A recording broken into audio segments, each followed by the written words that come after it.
Very good afternoon. Now, in the series of lecture, I would like to request Professor K. Patak, Head of the Department Mining Engineering, to chair the session, and Professor Sandeep Kumar from IIT BHU Mechanical Engineering Department as a co-chair. The, this session is based on science, spirituality, and education. Thank you so much. And I would like to call upon Sri Hari Prasad Kanoria, Sri V.D. Mundra, and Professor P.B. Sharma on dais.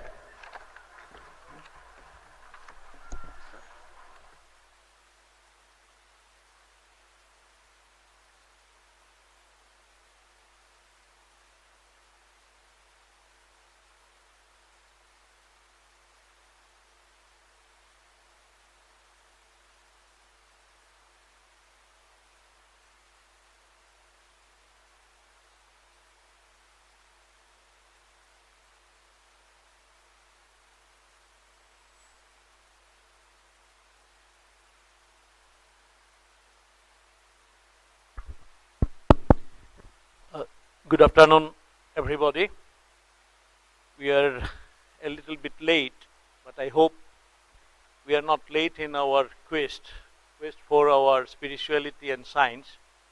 And this afternoon, we have got three very eminent speakers, and with their realizations, they have worked for a long time in the field of science, education, and blended with spirituality. So I'm very happy to introduce here our first speaker, Dr. Hari Prasad Kanoria.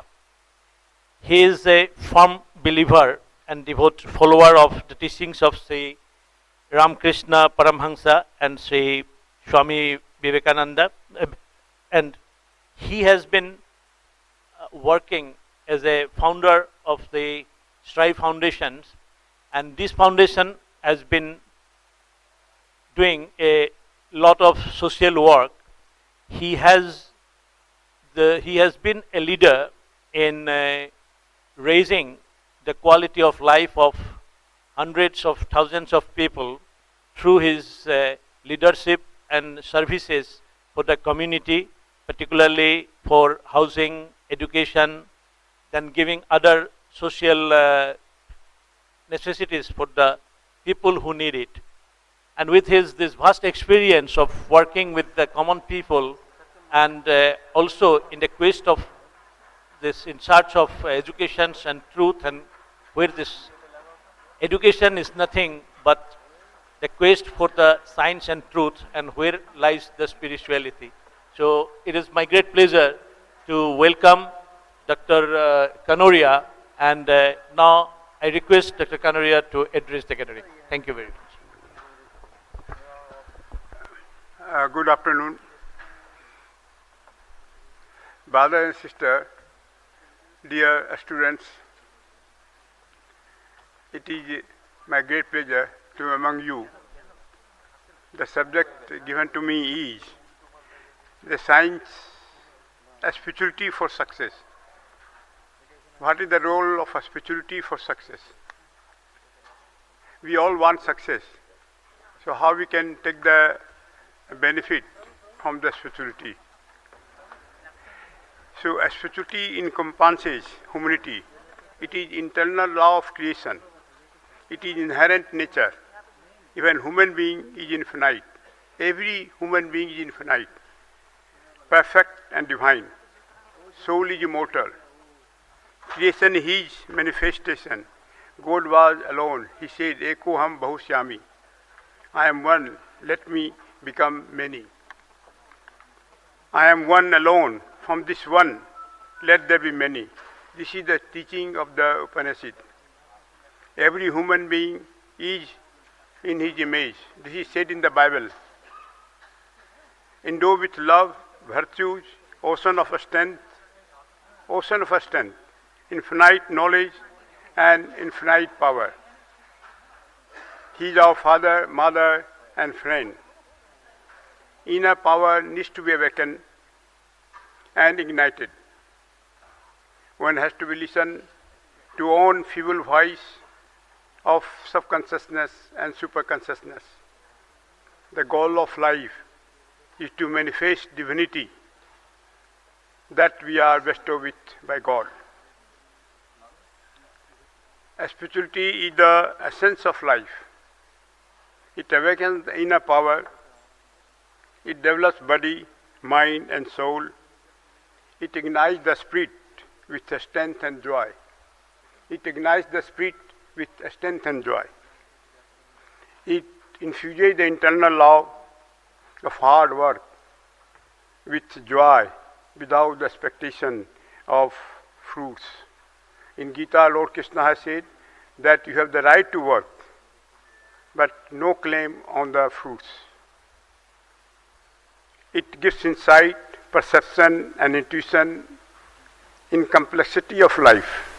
The life is very complex, but when have the spirituality with us, we get the perception and intuition how to deal with the difficult problem.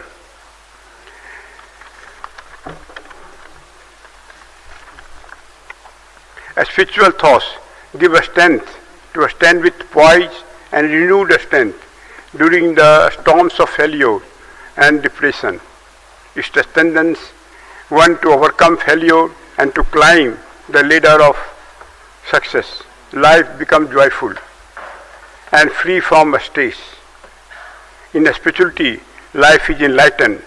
Failures become stepping stones. It sharpens the memory.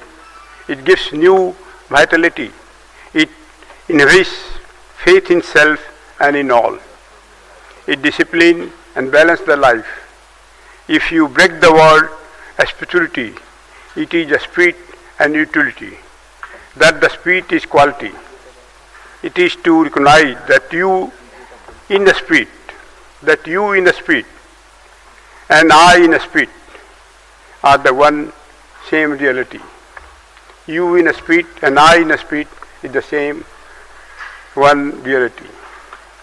Swami Vivekananda said, manifest spirituality within you. Manifest spirituality within you. Mark, if you give up spirituality, the result will be that in 3 generations you will be extinct. The result will be in 3 generations you will be extinct. In the battlefield, Lord Krishna told Arjuna, who was in depression due to emotional grief of killing of relatives, elders and others for the kingdom, that you have the right to perform your respective duties honestly, but do not try to control over the results. Results of work should not be motive, so failure or success is not in one's control. Every human being has to work hard with rapt concentration in a righteous way. Success is not only achievement in the material world. There has to be inner happiness, peace, and esteem of service and love. Failure and success are part of the journey of life. Former President Dr. Professor Abdul Kalam, in his book, The Journey of My Life, wrote, I believe that unless one has tasted the bitter pill of failure, one cannot aspire enough for success. I have seen both sides of the coin. I have learned life is toughest lesson when I have been in the pit of failure, in the pit of despair that failure brought with it. Spirituality can guide us through the process of developing consciousness. A spiritual development within the mind, body and soul can help us sweeping off failures and dive into the ocean of success. Mind, dive in the ocean of success. Dr. Kalam has had inspiration for an acclaimed enlightened guru when he was in depression or not being selected for a job. One will have to learn the culture to bear equally the failure and success. Success is not simple. Hard work with concentration is required. Holistic success gives joy, which is universal. Control life, make it simple. Moral integrity is essential. Focus your mind and feel the power of God within you. Focus the mind and feel the power of God within you. Success is assumed. Watch your time. Do not waste time. Mind must remain undeferred with source of fresh power from God. Analyze your failure and scout and benefits from experience. Konosu Matsushita, a spiritual philosophy in management in his book, Not for Bread Alone, is the reason of his great success. Steve Jobs, a college dropout, was working in Apple. He was dismissed by a new, very educated CEO who considered Steve as uneducated. As Steve had bedtime, he used to have his food at ISKCON every week, traveling 70-80 kilometers. He had intuition and insight. When he was in India, he was awakened, his insight and intuition was awakened by the spirituality. He was reappointed with due respect. He then devised Apple. He made Apple a 600 billion company. Mark Zuckerberg, who was just in India, co-founder of Facebook, said that he had a spiritual awakening in India. There too he had intuition and he developed the Facebook. He is just visiting India and at a young age he had developed the Facebook.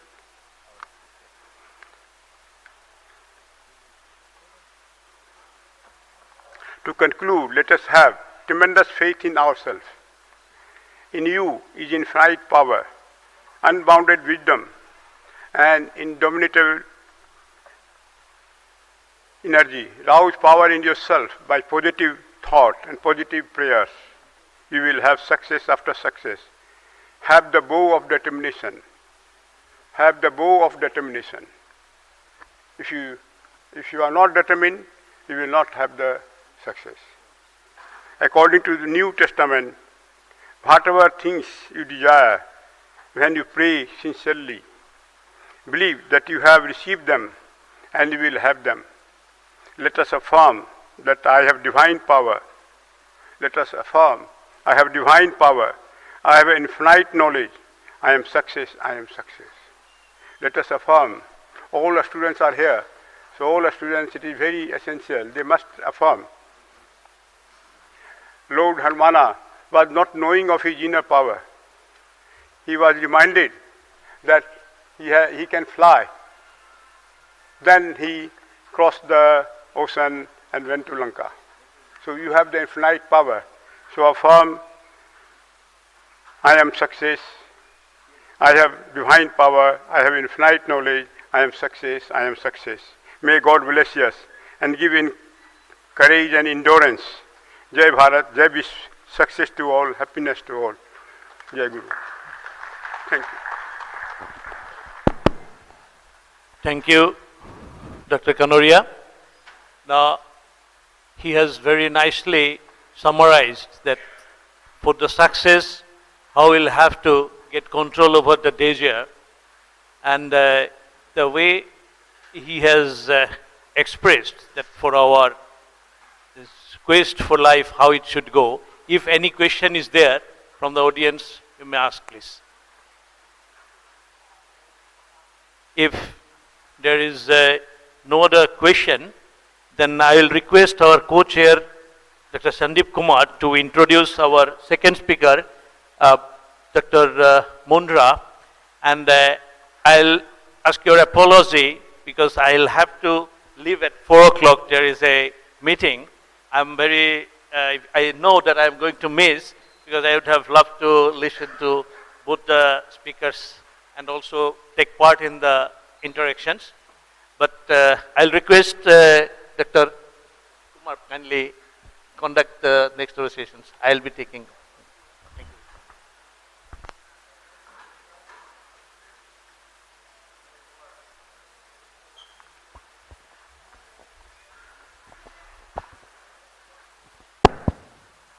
Our next speaker is Dr. Bithal Das Mundra, a humble social worker, an ardent advocate of literature, is the president of Bharatiya Vidya Mandir. Dr. Mundra is virtually an institution by himself and a great philanthropist. He was born in 1942 and he started his career at the young age of 19 from various construction sites, dedicating more than 5 decades of untiring service to the industry with the fine blending of his vast technical knowledge and keen business acumen. Dr. Mundra has brought about basic research and development in foundation of geotechnical plant and machinery, planning and management system, in-house development of ERP, introduction of new approach in training and development of construction workers and manpower. Dr. Mundra, an entrepreneur par excellence, is well known in the industrial fraternity as the chairman emeritus of Simplex Infrastructures Limited. In addition to developing time in pursuit of engineering endeavors, Dr. Mundra has made considerable contribution in the field of literature, modern science, and classical music. I request Dr. Mundra to please come and deliver his talk.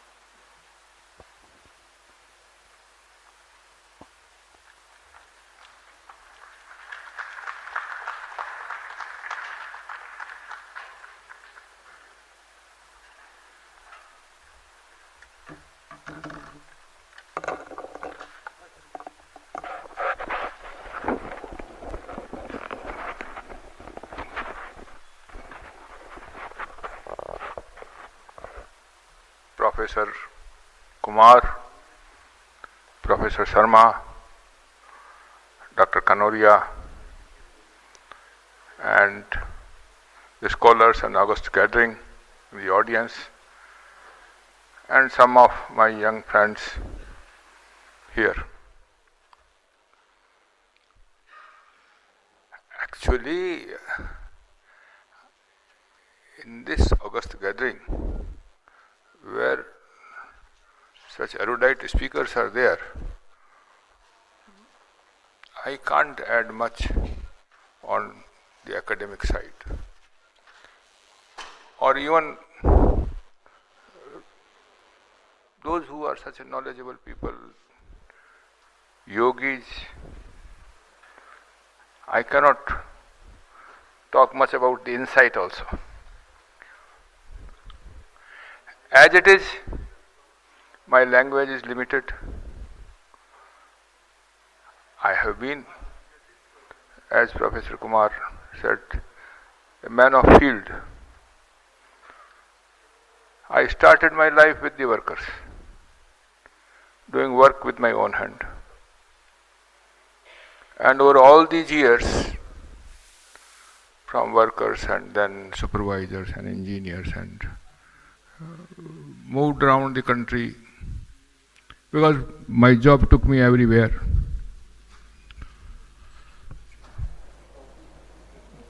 In the meanwhile,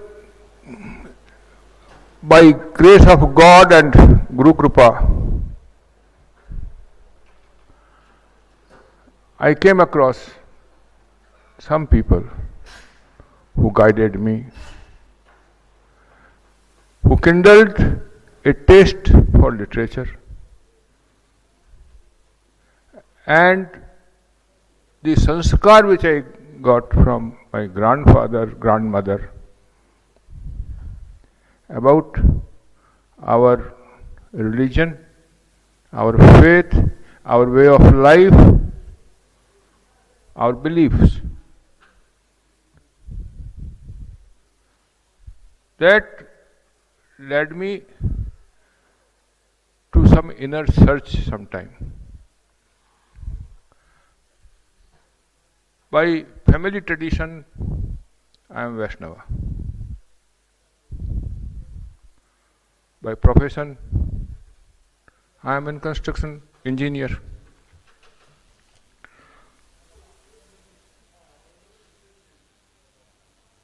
How I came into the education, there is a small story. One day when I was in Madras and our new office was getting inaugurated, and I saw some old worker, a very old worker. He may have been, it is about 10 years before, 8 or 9 years before, and he was around 85 or 90. I recognized him because I worked with him. We hugged each other. And I remembered the way he taught me. And I remembered the way some of my seniors taught me, and the love and affection which I received. I did not have any formal education in any engineering college, but it was love and affection of my seniors, and by that I read some engineering books. So what I mean to say that in those days the life used to be different. We used to learn in different way. Today, see the situation today. We have nearly, I am talking about construction line, we have nearly 3.5 to 4 crore people employed in it. And 85% of them are workers. Naturally, there are a lot of engineers. There are 3,300, about 3,500 engineering colleges churning out so many engineers and overseers, and there are so many people of other professions. But tell me, sir, is there any college for supervisors? I didn't come across. Is there any school for workers? That also I have not come across. So what used to happen in India, that it was a Guru Shishya Parampara, or father used to give the training to his son. Now, father giving training to his son, that has gradually vanished. And Guru Shishya Parampara also, that the amount of time these a young person used to learn the art, that also used to take a lot of time. And the engineering education is now being given in a capsule form. Please don't mind my saying so, well, what I have seen. I am not talking about IIT, but what I have seen in a large number of engineering colleges all over the country. So then what happens? Jnana alag, kriya abhinna. And that kriya was also not properly directed, not with heart, not with feeling, whereas it used to be different. In my young age, work used to be worship, and our project site used to be as sacred as temple. Before entering the project office, we used to do pranam, take the dust off the doorstep to our head. That spirituality which was there, or that feeling which was there, that has gone. The fellow feeling which was there, that has gone. So naturally, we are finding lot of strife, lot of imperfect work, and dissatisfied, disillusioned young people in our country, and many of them are not getting even any employment. So to solve these problems, we thought that first we have to train our supervisors, because there is no school for them, and in turn train the workers. So when we started that, we felt that there are so many workers, thousands and thousands and lakhs, who will train them. So we decided that the supervisors will train them. And then who will train the supervisors? Where from we will get so many colleges and schools? So we decided that they will be trained by the engineers. Now the benefit was that we established a Guru Shishya Parampara. We established a Guru Shishya Parampara which we inherited from our ancestors. And when that Guru Shishya Parampara started there, then those who were working in the class or getting training, they became colleagues, and they had much better level of understanding. As we all of us remember our school day friends. So at workplace, we developed a much more harmonious team. And by Guru Shishya Parampara, the supervisors developed respect for engineers, and the engineers developed affection for the supervisors.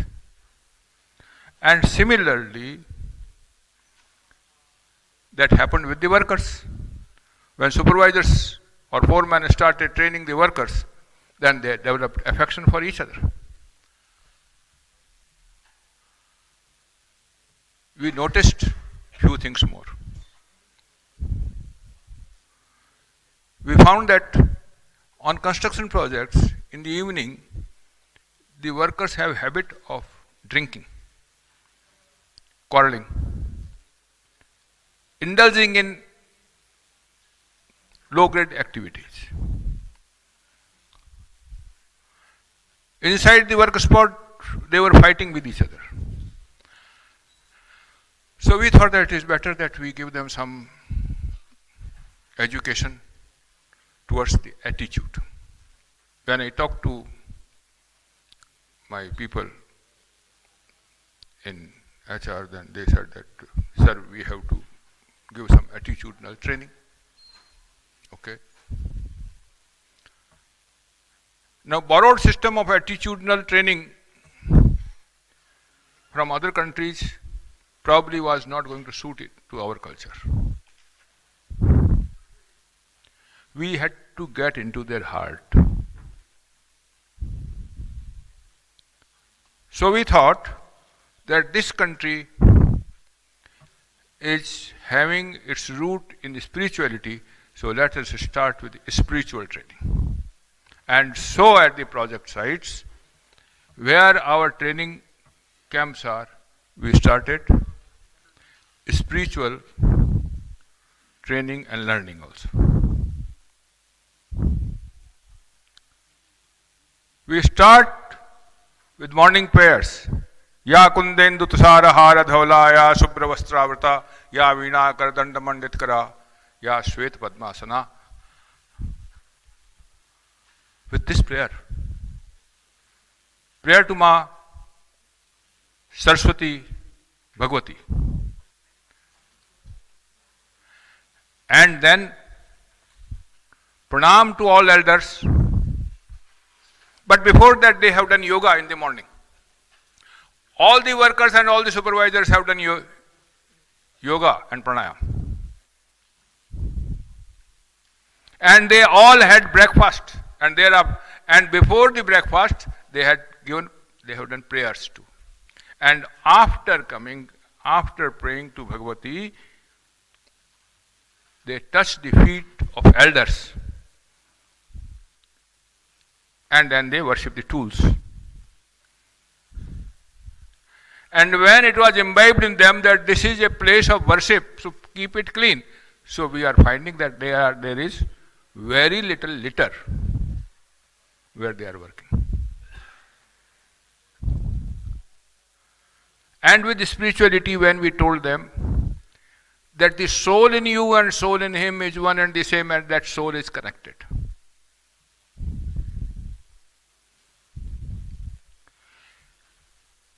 They felt that at the work spot, we are developing a consensus, sort of a common field. One student told me, sir, we feel as if we are in the same magnetic field. I said, very good.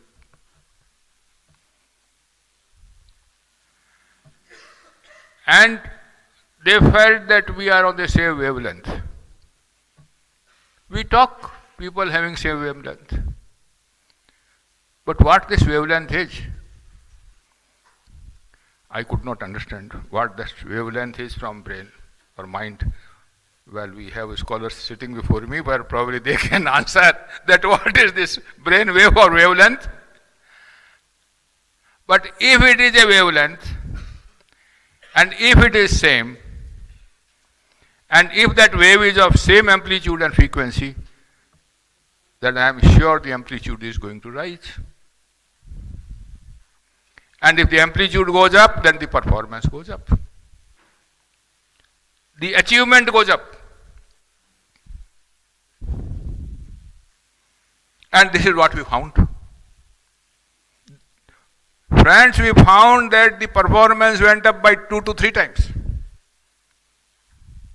Say a worker was producing 2 units a day, he started producing 5 or 6. My colleagues here are sitting.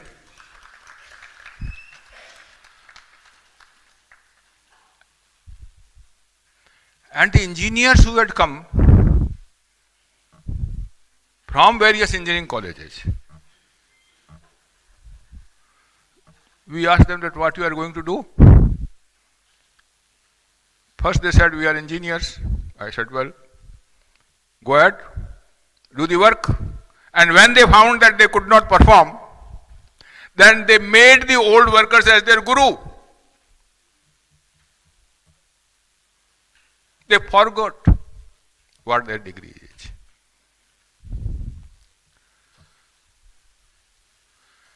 And they started paying respect to him.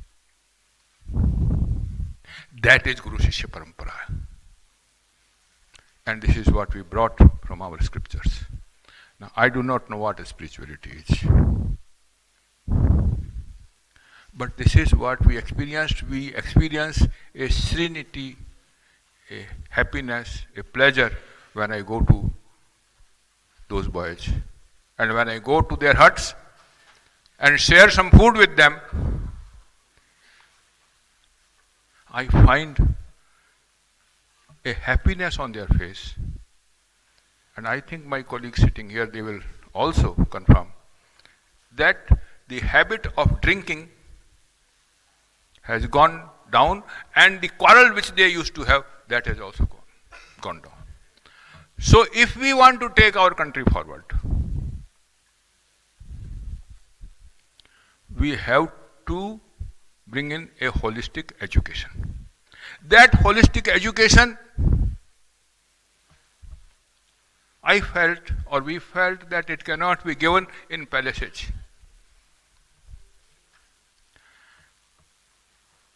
Friends, Gyan in this country went from huts to palaces. It has not descended from palaces to huts.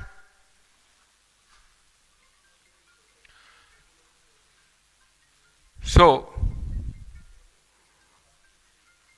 this is what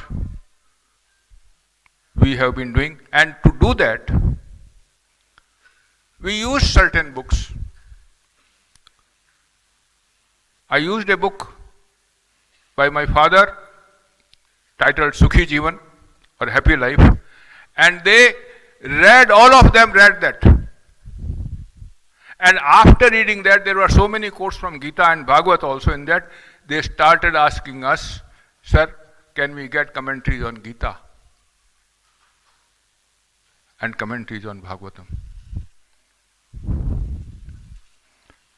I think someday our Swamijis will also like to go and share with them some ideas and thoughts, because although they are, many times they are sitting with the scholars, but spend some time with the workers. You will get pleasure. So this is what our journey has been. A congenial, a homogeneous atmosphere, a productive atmosphere. I don't know how the college age can bring that in whatever activity they are doing. But certainly, the students from the college age, they can go and mix with the workers and find out what the life is about and what they are going to face. Nearly 15,000 workers have been trained. About 2,500 supervisors have been trained. And I think 600 or 700 engineers have been trained in this tradition.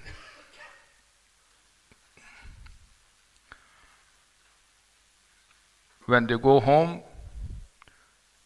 they pray to God, they are respectful towards parents, and one thing more I noticed, they have gleam in their eyes for the bright future. And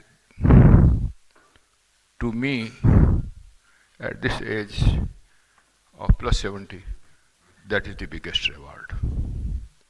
This is the effort of last 2-3 years.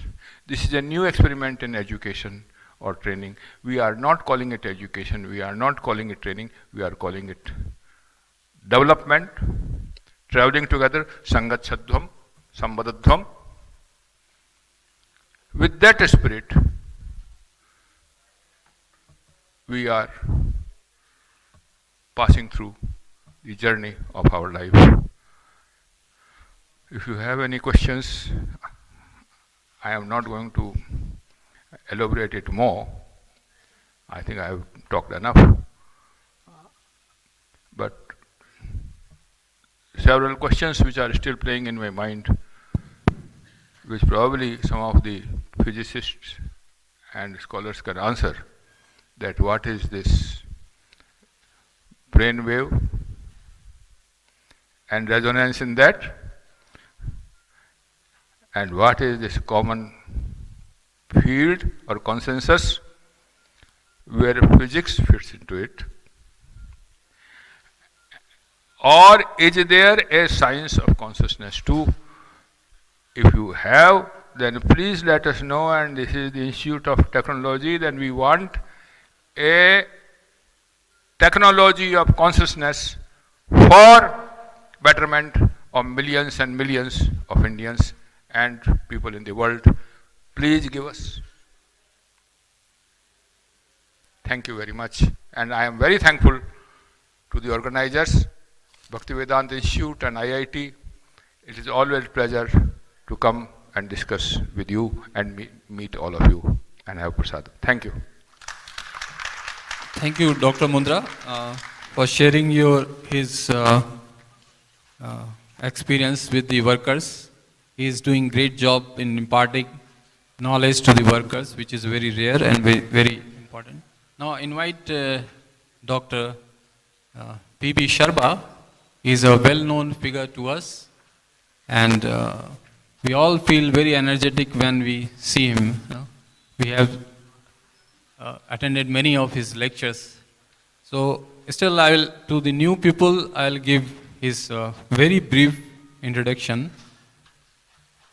Dr. P.B. Sharma is a reputed academician, currently Vice Chancellor of Amity University, Gurgaon. Professor Sharma is former Vice Chancellor of Delhi Technological University, formerly Delhi College of Engineering. He is a former professor of IIT Delhi, founder Vice Chancellor of Rajiv Gandhi Technology University, former President of Engineering Science Division of Indian Science Congress, former Chairman of Indian Society of Mechanical Engineers and Vice Chairman of World Confederation of Productivity Science India Section, a doctorate from University of Birmingham, UK. During his professional career spanning as 45 years, Professor Sharma has made distinguished contribution to the advancement of frontiers of knowledge in the areas of aero engineering technology, power plant engineering, new and renewable energy resources, and knowledge and innovation management. Professor Sharma has guided 17 PhD and has published around 226 research papers, in addition to providing industrial consultancy to the renowned organizations including GTRE and Rolls-Royce of UK. Recipient of many awards and recognitions, Professor Sharma has been conferred with the honorary degree of Doctorate of Engineering by his alma mater University of Birmingham at the annual congregation held on 3rd July 2013. Professor Sharma has been awarded the Scroll of Honors and Eminent Engineers Award 2008 by Institution of Engineers and Lifetime Achievement Award by Institution of Industrial Engineering. Professor Sharma is a Fellow of World Academy of Productivity Science, Fellow of Institution of Engineers, Fellow of Aeronautical Society of India, and also a Fellow of IST. He has been the Chairman of Central Counseling Board of MHRD and also an expert member of Central Advisory Board of Education, CAB, of Government of India. Professor Sharma is a man of vision, an institution builder, a breakthrough leader with the speed leadership qualities, and is firmly committed to foster the synergy between science and spirituality. I request Dr. P.B. Sharma to deliver his talk. Yeah. Mr. Chairman, distinguished speakers of the session, ladies and gentlemen, I stand before you to seek an apology for a very long-winded introduction which has been read out for me. I hope you would pardon me for this. But I stand before you to pay my reverence to Swami Dr. T.D. Singh Ji, to the founder of ISKCON, Bhaktivedanta Swami Ji, and to the founders of Bhaktivedanta Institute, who have introduced me to the realm of science and spirituality. People like me who belong to the area of science and engineering often tend to think that science can do everything. Science can solve the problem of hunger, problem of poverty, create employment in plenty, could create happiness all around, and could do everything possible for the vast humanity around. This is what the science believes.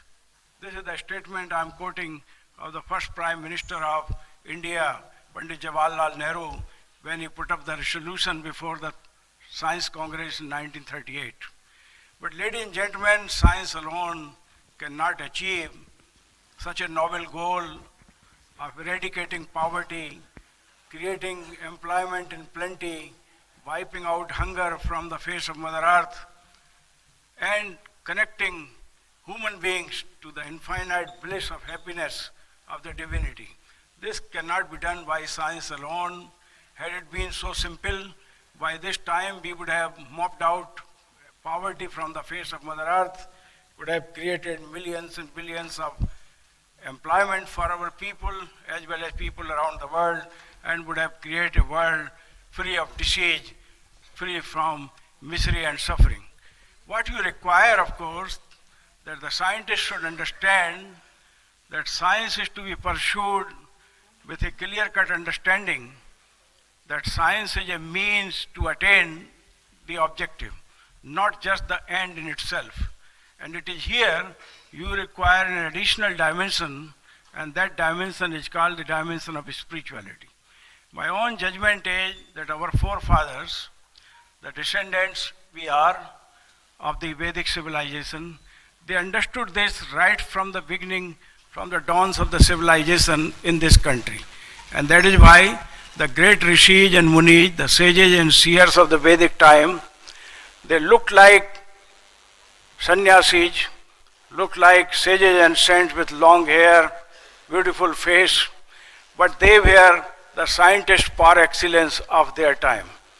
And had it not been so, my friend, I ask you, how could it be that Vishwamitra could translate and transfer the secret codes of the lethal weapons for the warfare to Lord Rama by asking him to come and sit at a distance of 18 inches just in front of him, and through a Bluetooth mind-to-mind connectivity of the kind which we now understand better for connecting one device with another, at that time transferring all the secret codes from the mind of Vishwamitra ji to the mind of Lord Rama, because they knew that even if there is no one present here who could listen to these codes, microbes are all around. They are not visible. They are like aerosol particles, several times smaller than even the nanometer size. They may have their ears, they may have their eyes, they may be sending the live telecast of what is being transmitted between Vishwamitra and Lord Rama.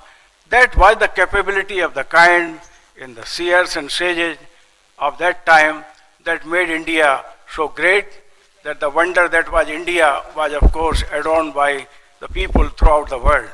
We were one of the mightiest nations at that time. Even GDP, as it's now known, was of the order of 26% of the whole world. We were a country populated by many people, as we are today in terms of the world population, and yet we were sending to the whole of the world not just merely jnana and yoga and meditation, but in fact franchise and goods and refined knowledge of science and engineering, which was making the whole world to say that India and Indian civilization is in fact the abode and the cradle of civilization for the humanity. This was of course the basis as I have understood, and that is why I thought that when I speak to you here at this very important conference on science and spiritual quest, let me take you to a journey of what I call India, a spiritual civilization. India not just yet another country, India not just yet another civilization, but a spiritual civilization in its core, in its practice and its manifestation. I am also very fortunate to say that I have been associated with Science and Spiritual Quest from the very first AIISQ conference, which was held in 2005 in Vrindavan. In fact, this is a photograph of 2005. Swami T.D. Singh ji somehow rather thought of me and he said, "You must come and inaugurate this conference." I said, "I am a very small fry inaugurating a conference on science and spirituality. How could you say this, sir?" He said, no, you will have to come. So I went there along with my son, and of course the very first conference, AIISQ in 2005, was so inspiring for me that I got attached to this movement with head, heart, as well as with my soul. And therefore, this is of course an opportunity for me to remind you what Sri Aurobindo has said. Spirituality is the master key of the Indian mind. The sense of the infinite is native to it. And that is why when Mr. Varun Agrawalji was presenting the scientific thoughts and ideas, sitting there intuitively, my intuitive mathematics was working. My faculty of intuition was working to connect almost everything which was being presented here with the dimension of infinite, the dimension of divinity with which we perceive, in fact, the Indian thought. Spirituality, the master key of the Indian mind, the sense of infinite is native to it. India's central conception is that of eternal. The spirit here, encased in matter, involved and immanent in it, and evolving on the material plane by birth, rebirth, and the journey continues. Its social system is built upon this conception. Her philosophy formulates it. Her religion is an aspiration to the spiritual consciousness. Her art and literature have the same upward look. Her whole dharma, or the law of being, is founded upon it, said Sri Aurobindo in the Foundations of Indian Culture, in the very first opening remarks about India's civilization. Ladies and gentlemen, it is here in India, despite being in science, when I consider matter, I do not consider matter and energy to be two separate entities. For me, energy is matter, and matter could be translated back into energy. This is how God Almighty Himself is working in this world. What you see is energy all around, and suddenly you find energy gets converted into matter. In science, we understand these principles, how carbon is fixed in the leaves, how biological iron is created, how, in fact, all materials which we know in our periodic table are created. So the difference between matter and energy is alien to an Indian mind. And it was primarily because we never thought that what exists here could be separated into two dimensions totally disconnected with another. In fact, we have examples in our literature whereby Lord Rama goes to the hermitage of Sasrang Rishi. Sasrang Rishi says, "Sir, very kind of you. I was just waiting for your darshan." Lord Rama says, "It's not just for darshan. I have come here to capture the glimpses of wisdom of divinity which you possess, sir. I want to capture your blessings for science and spirituality because I'm going for a much bigger cause." Then Sasrang Rishi says, "Thank you, sir, my time has come and I go." And he disappears from there, not just leaving the body behind, which Varun Agarwalji would dispose of somewhere, but with his entire body. He goes to the heavens, transforming his entire body into energy, into flame. And that flame goes actually as a Divya Jyoti. This is the level to which, in fact, we have conceived the existence of matter and energy, that matter can be translated into energy, energy can be translated into matter. Unfortunately, our current level of understanding of physics, mathematics, and chemistry, and even biology is such that we are realizing that matter can be translated into energy, but to convert energy into matter, we are just beginning to learn now. In fact, the new science, which I believe will emerge from here now onward, will decode the secret of how energy can be translated back into matter. In that case, I will disappear from here without the need of an aeroplane, go back to Delhi and appear in the office of the Vice Chancellor of Amity University, where I am currently, without the use of aeroplane or vehicles and polluting environment and causing untold suffering to the people. But that's the level to which science has to go to. And this is the level of which the glimpses we find in our Vedic literature, which of course is not merely a fantasy, not just a thinking. You all know that even at the time of, in the Mahabharata period, Gandhari has given birth to 100 children. How could 100 sons be born out of Gandhari? Without the use of stem cell technology which we understand today. And the story is very well documented, in fact, in the literature, and if you care to read it correctly and decipher each word of it, you would understand how stem cells were removed from the Garbhanal, and then 100 of them were decorated on piece of palm leaves or whatever. And of course, Ved Vyasa, who was the great biological scientist of that time, knew how the life is to be created using the stem cell from the mother's womb, and translated them into tailor-made human beings of the kind which Kaurava in fact became. Of course, they posed a major threat to the existence of mankind. We know Lord Vyasa perhaps did not realize that what he is trying to do would ultimately end up into something so disastrous. And that is why, as a countermeasure, he produced even the 5 sons of Kunti as tailor-made human beings who would be able to resist the power and might of the Kauravas and re-establish righteousness in the company of Lord Krishna, of course, without which it was not possible. I'm telling you all this merely to inspire you to think that the current level of science which we have is not sufficient to comprehend the dimension of science which our forefathers have conceived, comprehended, and even practiced in the spiritual civilization that India was. And that is the reason why often in India we feel that we have a long way to go, and we are moving in that direction surely with a lot of courage and confidence now that we have understood that the human beings are not the supreme entities as we have been talking about for a very long time. Now the microbial kingdom has suddenly become so damn powerful that we have begun to acknowledge their existence even though that is not visible. As I say that in this hall you have aerosol particles, many of them may be microbes, invisible totally, and yet they can overpower each one of us. This is how in fact the microbial kingdom dictates itself on all creation which we have, whether human kingdom, whether it is plant kingdom, whether it is animal kingdom, and so on.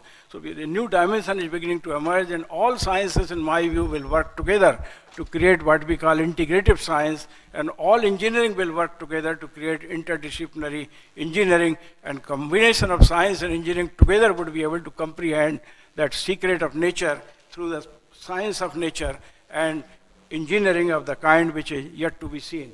Having said this, let me quickly go to the next verse, next one there. This one here. Okay. That one. Next one.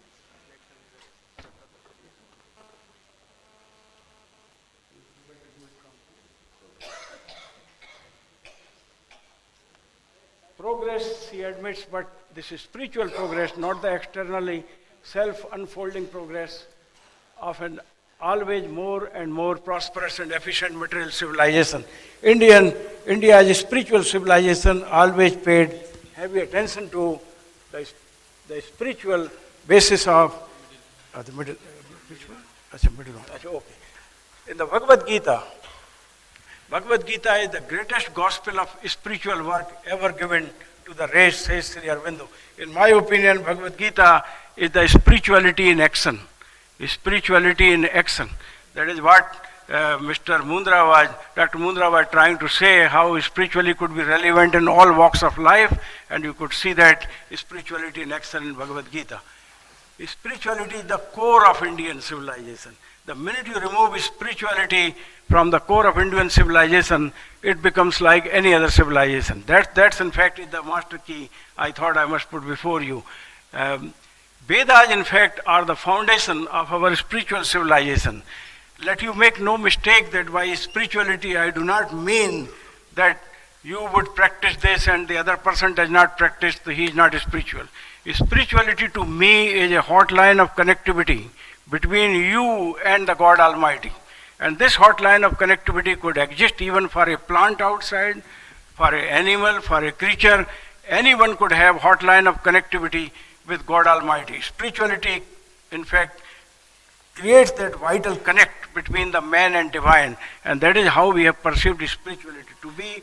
The spiritual civilization of India finds its roots in the Vedas, the ancient sacred text that contain the profound wisdom of the Vedic seers and sages who saw eternity in otherwise perishable material existence. For them, the eternal character of the materially existing perishable matter was in fact very important. They recognized the concept of Purna as being the basis for the entire creation, and even chanted in the earliest of the Upanishads of the Rig Veda, Om Purnamadaha Purnamidam Purnat Purnamudachyate Purnasya Purnamevaya Purnameva Vashishyate.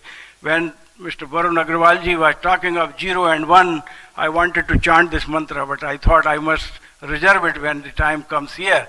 So, in fact, the concept of Purna was conceived by the Vedic seers right at the beginning of the civilization, not at the end of the civilization, right in the beginning of the civilization. Everything comes from the Purna. It is Purna while it is existing. If it is Purna as it is now in Professor P.B. Sharma, how could Professor P.B. Sharma be conceived as perishable?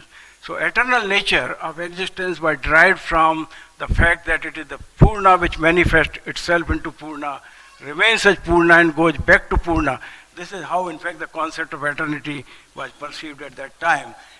They also said that the the view of life is not just related to only our planet. Look at this look, I said, Isha Vash Vidam Sarvam Yat Kintat Jagatyam Jagat, which means beyond this Jagat which you know, even beyond this universe, if there is another universe, there also, Isha Vash Vidam Sarvam Yat Kinchat Jagatyam Jagat, and therefore the cosmic view of life was very much perceived right in the beginning at that time. They were not merely looking at life as it exists on planet Mother Earth. Ten tek ten vunjitha ma gridha kas shuddhanam. Swami Vivekananda, of course, has very eloquently said that each soul is potentially divine and the purpose of life is to manifest the divinity within. My dear friend, how could I be potentially divine without in fact being the manifestation of divinity myself? The question is, how do you use this potential and manifest in a manner that you would be able to proclaim Aham Brahmo Ashmi, as has been proclaimed by the Vedic seers in the Upanishadic time. And they had in fact given you in our literature the entire way of life which you have to pursue to rise to that level. I can say Aham Brahmo Ashmi and you could knock me down from one side, I'll fall on the stage. So if I have to rise to that level and manifest the divine potential in me, you can hit me from all the sides and I will not be moved even by a nanometer. This is what manifestation of divinity means. And I have seen in my life when I was in fact a child in my own town of Vidisha, a fellow just lie down on the road. He said, you can move a truck on top of me. We were all scared, the fellow will be crushed to pieces.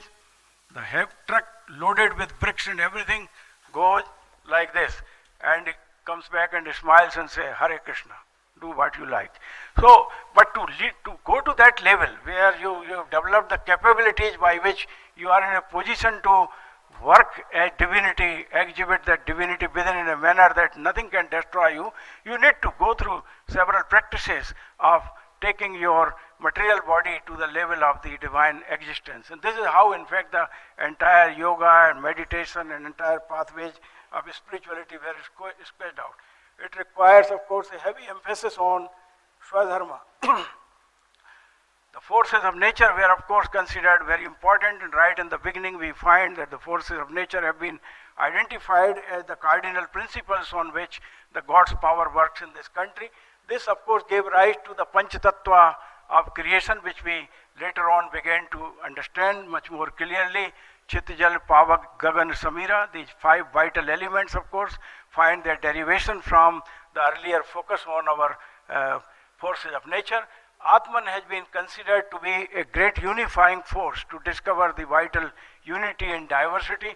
Why should you and I be the sons and daughters of God? It's primarily because there is a commonality, and that unifying force was identified right in the beginning, and through this unifying force a connect was established with the divinity, and Atman therefore formed the central conception on which the concept of eternity was mounted.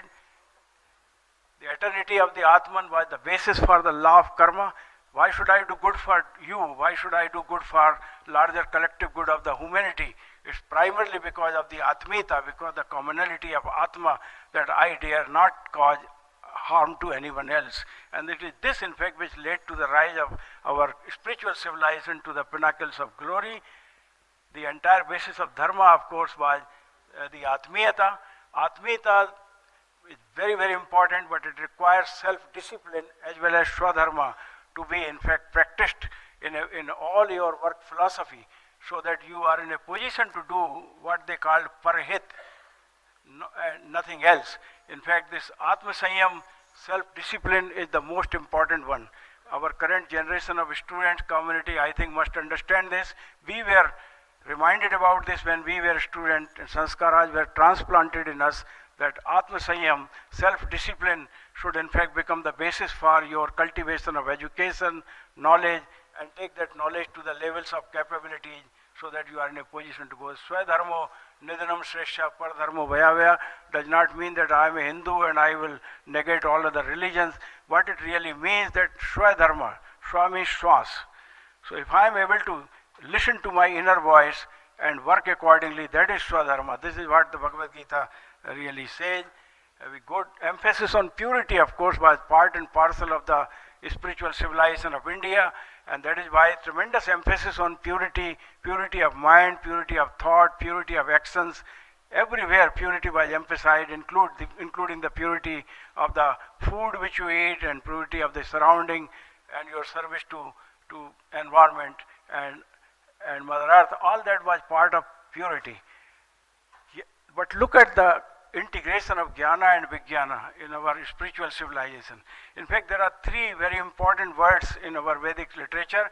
One is called Jnana, another one is called Vijnana, and the third one is called Prajnana. And Jnana and Vijnana are echoed several times. You'll go from Vedas right down to the Puranas and you find that Jnana and Vijnana have been emphasized as clearly as possible. In fact, in Bhagavad Gita, it clearly says, Nahi jnanena sadrasham pavitra mahi vidyati. There is nothing pure and pious than knowledge. But it also says that jnana vijnana samahita yaj gyatya sabvimukhyate. Integration of knowledge and what you call vijnana, the science, is very, very important.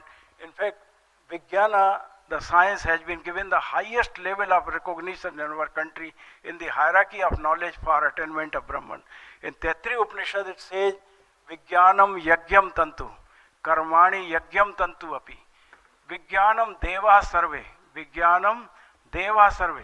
Vijnan is the deva of the devas. Brahma jeshto pasate. In the hierarchy of Brahma Vidya, it is at the highest level. And what else? It says Vijnanam Brahma. So you can see the emphasis which was laid on integration of science and knowledge so well in our literature, and that allowed our scientists not to delink their science from spirituality. Harmony between mind, spirit and body, of course, was very well emphasized, and without this harmony you could be nowhere. Natural harmony between spirit, mind and body, that has been central to India's spiritual civilization of its social, religious, economic and political governance system, that made India the star of the East and helped its people to realize and visualize eternity while in earthly existence. I am Atma Brahman, Aham Brahmasmi, as proclaimed by the Vedic Upanishads. Spirituality was the basis of governance in India. King was not supposed to be merely a person who can win somebody else's territory. He was supposed to be the protector of dharma, who himself will practice dharma and will ensure that dharma is practiced by one and all under his domain. What we see here is the loss of values in the society, primarily because we thought that the governance is merely to boss around and to tell them that I am a VIP, my red light car must move fast. But we don't recognize and realize that the very purpose of being in seat of power is to ensure that you are in a position to govern with Atmita and govern with the dharma which you will yourself practice. This is Atmita, in fact, was the key. So long as Atmita was the key, the business also flourished in India like anything. If I am making jalebis and I am a mithai wala, if I do with this with Atmita, I will certainly I will be a rich man. But those who are taking my sweets would also say, Haldiram ji must live for 100 years or more because he is giving good quality sweets. So Atmita in business create that vital connect between you and the people whom you serve with affinity and Atmita. You do the business and also at the same time tremendous service to the society. We lost Atmita now and we are paying a very heavy price in our society today. Concluding remarks, ladies and gentlemen, India's spiritual civilization was a unique gift to the mankind, in my opinion. It has made India feel proud, it made Indians feel proud, it made the whole mankind feel proud. It gave to the mankind jewels of wisdom in the form of numerals, in the form of higher level of mathematics, high level of science and technology, and tremendous amount of bliss by which human society could survive for millions of years without the damage of the kind to the environment which we currently see. But today it's ironical that despite unprecedented rise of prosperity during the 21st century, during the past 24 years after the post-liberalization era, India and Indian society remains plagued with evils of corruption, adulteration, and loss of morality in human behavior, trade, and business all around. This is primarily because of the disconnect between spirituality and, of course, the human behavior. It makes me feel wonder as how we are tolerating adulteration of milk and milk product in a country despite the fact that we are the largest producer of milk in the world. And no scientist of the country is returning its award or raising a protest or saying that मैं भुजा उठा करके प्रण करता हूँ कि मैं मेरे देश में मिल्क का अडल्ट्रेशन नहीं होने दूंगा. ऐसा कहने वाले साइंटिस्ट कहाँ? Where are the scientists who would really take that kind of solemn vow and ensure that the regulations of the kind which are required, the standards of the kind which we require are brought into the picture? And allowing unabated use of pesticides and in cultivation of vegetables, people are injecting even in the vegetables which I eat. I was thinking vegetable food is the very best, but I'm scared now looking at the way it is being cultivated even in the rural village areas. These are the issues, my friend. These are primarily because India, which was a spiritual civilization, unfortunately has become a material civilization. And once you become a material civilization, you will care for no one, including God Almighty. So my prayer to you is that this is the right time to reinstate the Vedic philosophy of strict adherence to truth, non-violence, atmita, dignity of life, purity of thoughts and actions is now. The time to act is now, or else we shall lose the golden opportunity of revitalizing Indian society forever, and we lose the opportunity of providing to the world the hope for a harmonious living, a peaceful society, a society free from disease, a society where the spirituality will be seen as working in all walks of life. That tremendous opportunity exists today. I thought with this I must thank you very much. Hare Krishna to each one of you. Thank you, Professor Sharma. We all trying to bring the Vedic civilization in India, and this is we'll love to keep on hearing you, but time constraints is there, and we'll finish. If anybody has any question, he can ask personally.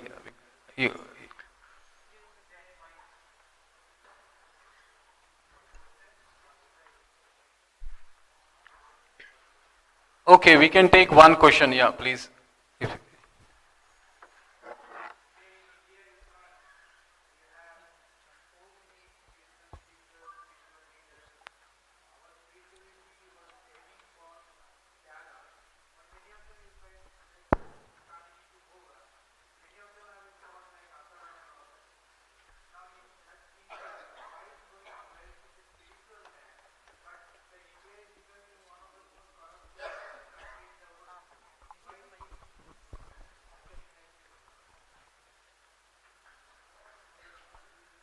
that spirituality is not for preaching, spirituality is for practice.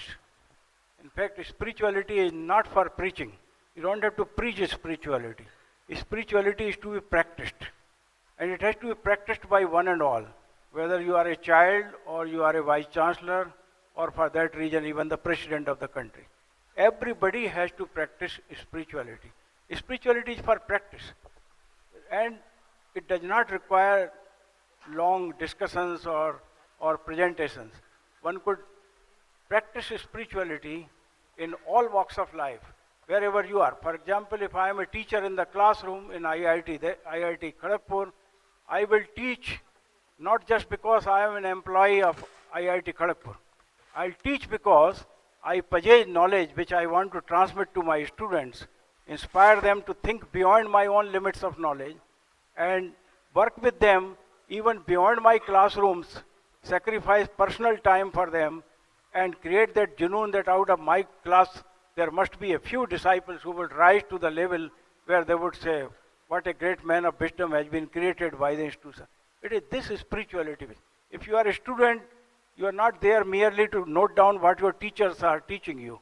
You are there all the time connecting to God Almighty to capture new thoughts while the discussion is going on in the classroom. Same applies to the workplace wherever you are. So spirituality is really for practice. Unfortunately, we made it spirituality for preaching. And that is where we have gone wrong. So now I think the emphasis of science and spiritual quest must be, how do we bring in spirituality for practice? Without preaching, how practice?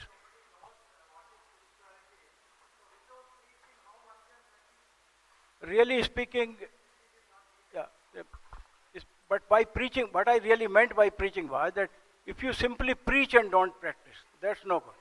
That's no good. But as far as preaching is concerned, of course you will have to learn. You will have to go somewhere.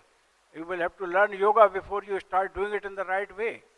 But it has to be practiced. Suppose I have attended all lectures of yoga, but if I don't practice yoga, it is of no good. So, definitely, yeah. Mere practice would not serve. You have to practice.